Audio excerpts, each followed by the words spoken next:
ഇന്ന് നമ്മൾ ചർച്ച ചെയ്യുന്നത് വേദനയ്ക്ക് ഏറ്റവും ഫലപ്രദമായ ആയുർവേദ ചികിത്സകളായ അഭ്യംഗവും പൊടിക്കിഴിയെയും കുറിച്ചാണ്. ആദ്യം അഭ്യംഗം അഥവാ ആയുർവേദ എണ്ണ മസാജ്. ഡോക്ടറുടെ നിർദ്ദേശപ്രകാരം ശരീരത്തിന്റെ പ്രശ്നാനുസൃതമായി തൈലം തിരഞ്ഞെടുക്കുന്നു.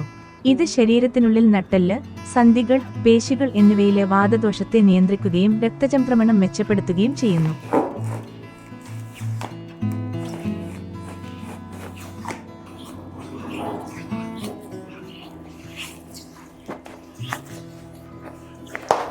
അഭ്യംഗത്തിനു ശേഷം പൊടിക്കിഴി ചൂടാക്കി ചെയ്യുമ്പോൾ പേശികളിലും സന്ധികളിലും വാതകഫ സമന്വിത രോഗങ്ങളെ ശമിപ്പിക്കുന്നു.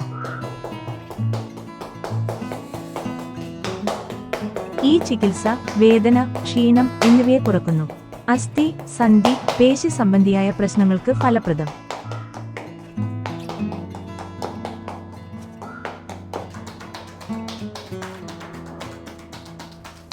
രക്തചംക്രമണം മെച്ചപ്പെടുത്തി ശരീരവിഷാംശങ്ങൾ പുറന്തള്ളുന്നു. ഈ ആയുർവേദ ചികിത്സകൾ ശാരീരിക മാനസിക ഉണർവിനും ആരോഗ്യത്തിനും അനുയോജ്യമാണ്. ഡോക്ടറുടെ നിർദ്ദേശപ്രകാരം ഈ ചികിത്സ സ്വീകരിക്കാം.